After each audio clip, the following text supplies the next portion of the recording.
paciente que está gastando energía en mover los músculos toda la noche. Ese paciente necesita tratamiento, así no tengo una apnea, ¿sí?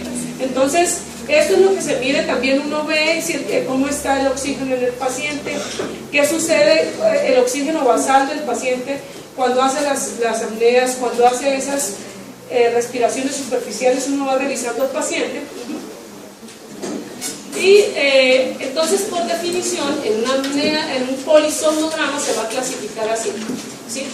Entonces, ustedes van a ver definiciones como esta IAH, que es el índice de apneas por hora. ¿Eso qué quiere decir? Que te van a, cuando uno habla de un índice de apnea y pornea que te lo reportan como 33, significa que el paciente en 60 minutos hizo 33 pausas respiratorias. Hay pacientes que tienen 90, 100, 110 por hora. Es decir, cada segundo, tantos segundos está el paciente haciendo apneas. Imagínense lo que eso se traduce en la calidad de vida de ese paciente.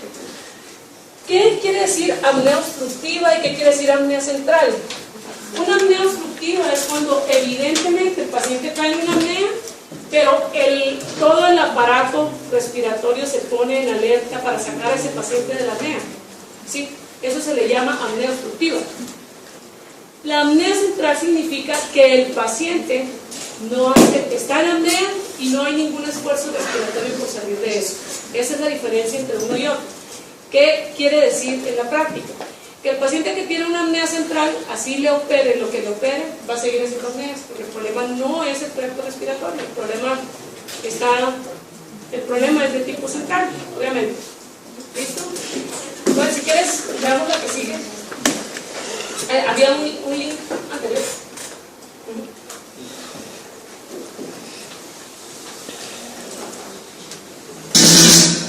En Martes Directo ahora vamos a hablar de los trastornos del sueño en los niños y para eso invitamos a la doctora Patricia Quiroz de la Clínica Colón. Buen día, doctora. Hola, buenos días. ¿Qué tal? Bueno, ¿cómo se dan estos trastornos? Bueno, en realidad para hablar de trastornos del sueño en el niño tenemos que hablar un poquito de lo que es el sueño normal. El sueño normal tiene ritmos que son diferentes en el adulto y en el niño, fundamentalmente en el recién nacido. El sueño tiene etapas. Tiene una primera etapa que es el sueño lento, otra segunda etapa que es el sueño rápido. Y en los niños se habla de sueño indeterminado, porque es un sueño, en los lactantes, fundamentalmente en los recién nacidos, es un sueño que no sigue estrictamente estas características.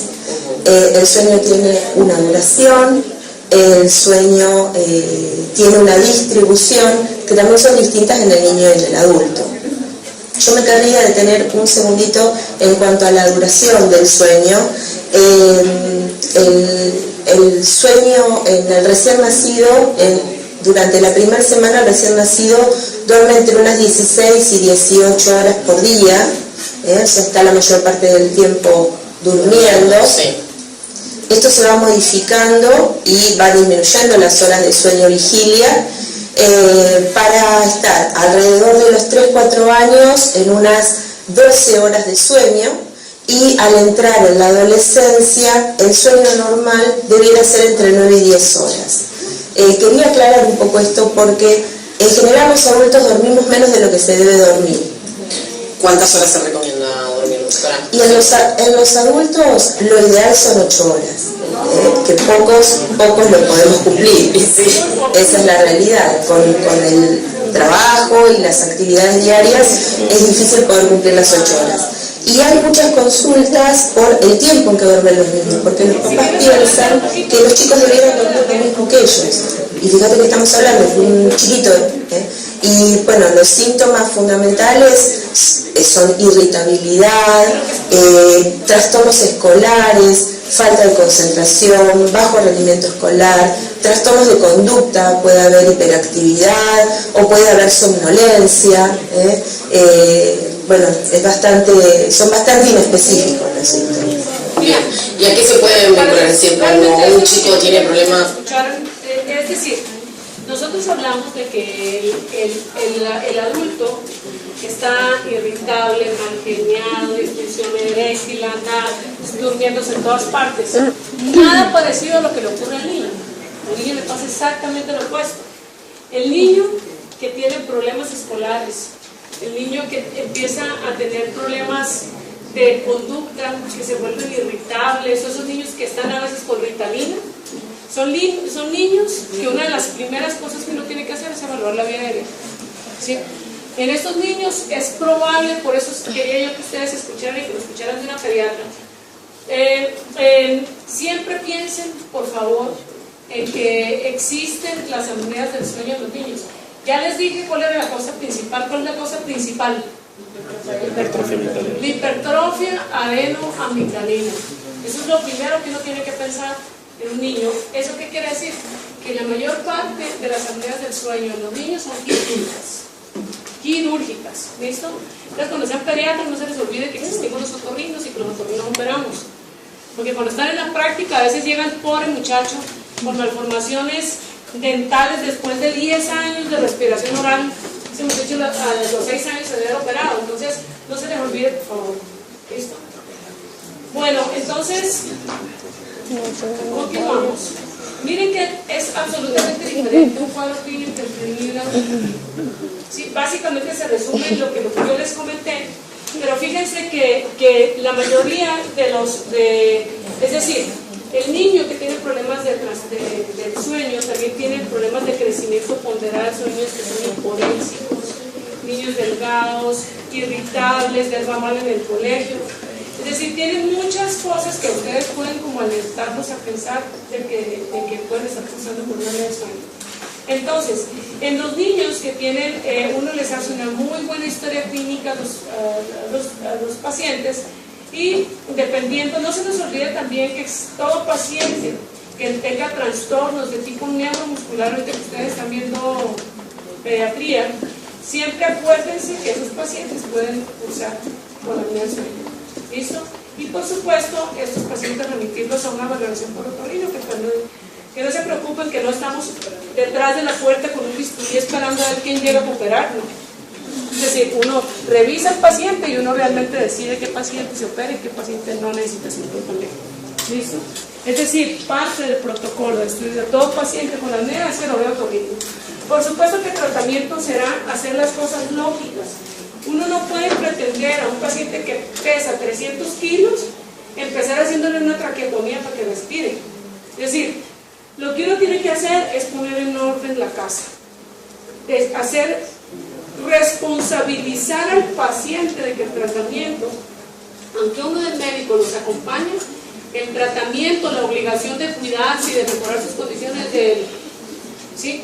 Y uno como médico tendrá que evaluar de qué forma puede ayudar a ese paciente para que empiece a perder peso, para que sus condiciones mejoren y poder ayudarlo a mejorar ese estilo de vida. Por supuesto, el paciente, imagínense un paciente con hipoxemia y además que fume, ¿sí?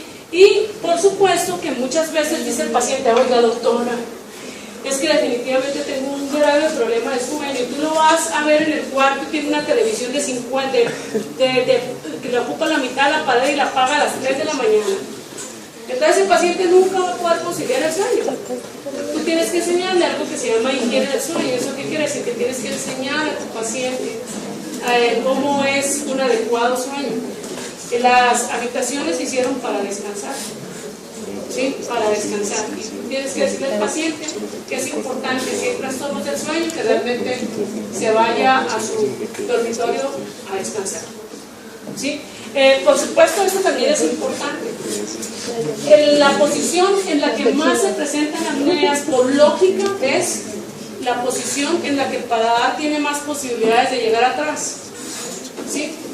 Entonces, ¿qué es lo que uno tiene que decirle al paciente? Que tiene que dormir de lado.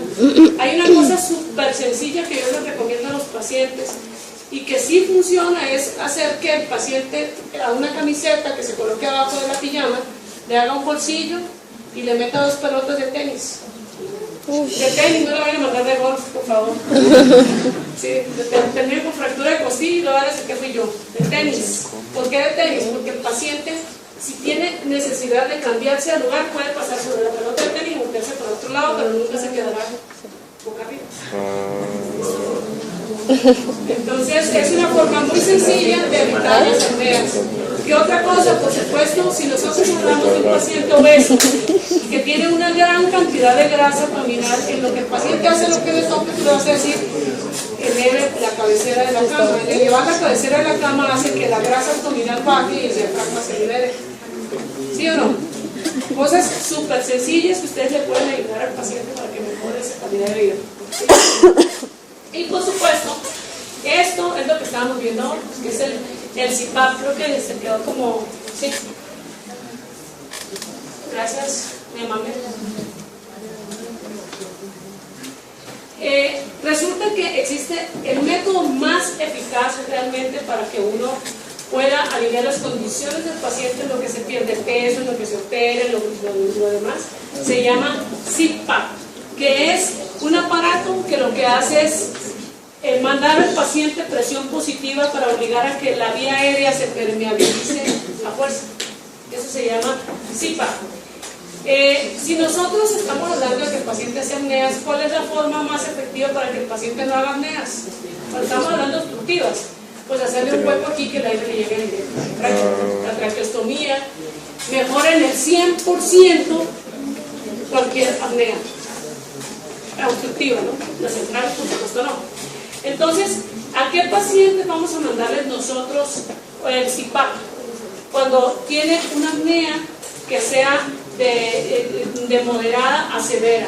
Los pacientes con apneas leves, con medidas generales regularmente, la pérdida de peso, ¿listo? O la corrección de una desviación septal o eso. Hay pacientes que no toleran el CPAP, entonces se idearon otros dos tipos de aparatos que lo van a ayudar.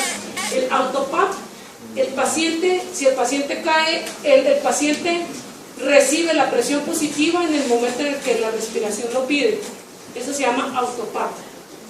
Y el BiPAP es un aparato que va a actuar en las dos fases, tanto inspiración como expiración. ¿Listo?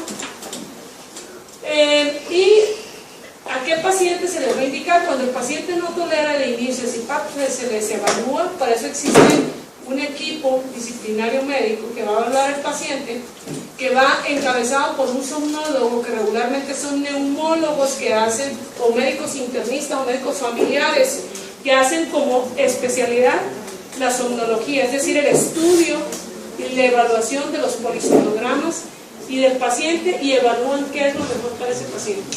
¿Listo? ¿Seguimos? Imagínense que como toda la vida se inventaron una cosa súper sencilla. Resulta que si nosotros hablamos de que el problema es que se va hacia atrás la lengua, entonces se inventaron esto que se llama una prótesis dental, que lo que hace es un prognatismo, obliga a la mandíbula a irse hacia adelante, a veces hasta 1 centímetro, y eso desbloquea la vía aérea. ¿Sí? Los pacientes que no toleran el CPAP o que tienen una apnea leve, se les puede hablar sobre esto, sobre este aparato, y les va bastante bien. ¿Listo? ¿Cuándo se hace? Si quieres, cuando el problema es la base de lengua, cuando el paciente no tiene realmente una apnea, pero tiene una mujer que está que lo echa, ¿sí? Entonces el ronquido excesivo se mejora mucho con estas prótesis dentales. ¿Listo? Y por supuesto, cuando estamos hablando de casos leves, y pues uno tiene que evaluar cada paciente para ver qué será lo mejor. ¿Listo? Por supuesto, ya hemos dicho que la traqueostomía es el último de los recursos, es decir, ¿a qué pacientes terminan con traqueostomías? Los pacientes que tienen múltiples comorbilidades, que uno no les puede ofrecer cirugía y que el paciente está bastante mal con el tema de la hipoxemia. En esos pacientes se les ofrece como posibilidad una traqueostomía. Por supuesto que si hay que operar amígdalas, pues se opera amígdalas, se opera paladar, se opera la nariz, se opera tabique, cornetes, lo que uno vea que el paciente necesita. Sí, eso es parte. Y si quieres la que sigue, por favor. Y por supuesto, la uvulopalato-faringoplastia tampoco se le hace, toda la vida son modas.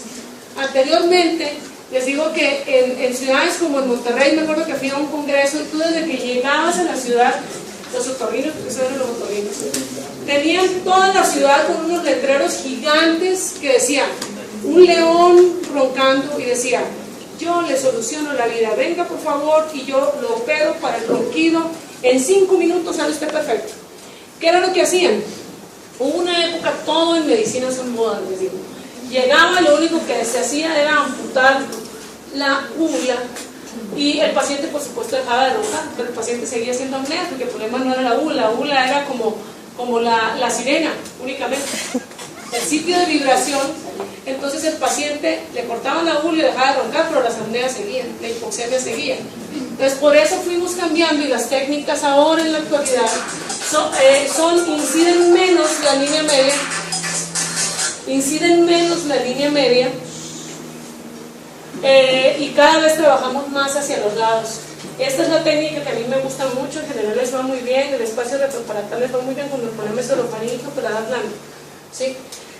Y hay cirugías que se hacen también en epiglotis, hay avances de la mandíbula, avances del geniogloso, pero más o menos digo, cada técnica tiene, dependiendo de las manos que se haga, la efectividad.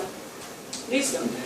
Por supuesto, para mí en lo personal, digamos que hay cirugías que son un poco menos agresivas, que son los avances del geniogloso, que para mí, o sea, en lo personal, en mis manos creo que les va mejor a los pacientes, con lo que yo he visto de resultados, que el paciente que está involucrado, la mandíbula, es mejor que inicie el manejo cirugía maxilofacial. Un avance mandibular resuelve totalmente un problema de bloqueo a nivel de la base de la lengua. Y cuando uno habla de base de lengua, por supuesto está también llevando hacia adelante la epiglotis, entonces se desbloquea toda esa zona. ¿Listo? Esto es un avance del geniogloso para los que están ahorita rotando por otorrino. Lo que hace uno es sacar una ventana de hueso aquí en forma horizontal, y se voltea el hueso y se jala el hueso con toda la musculatura y se voltea el hueso. Entonces se ganan como unos 5 milímetros de la parte de atrás. ¿Listo? Ahorita se hace con cauterización, también se recoloca el epiglotis para desbloquear esa área. Y por supuesto habrá lo que les decía ahora, es decir, uno tiene que hacer diagnósticos diferenciales con los pacientes. El reflujo es bastante un reflujo puede ocasionar un espasmo de la laringe y simular una apnea. No se les olvide también que eso existe. ¿Listo? Pues eso, y por supuesto todas las complicaciones que ya hemos visto. En Estados Unidos, después del uso del celular, la causa principal de accidentes de tránsito, la segunda causa de muertes en accidentes de tránsito después del uso del celular es la apnea del sueño. Miren, yo me quedo aterrada. Una de las cosas que a futuro tiene que ser obligatorio, como los exámenes auditivos para los choferes, para los conductores, es examen de apnea del sueño. Yo me quedo aterrada la cantidad de personas que manejan tractomulas y tienen apnea del sueño. Yo digo, ojalá nunca me encuentre una esto en la carretera. Si imagínense que un tipo de esto quede dormido manejando, imagínate cuántos accidentes de tránsito hay por una dormidita de un segundo. ¿Listo? Bueno, listo, eso fue todo.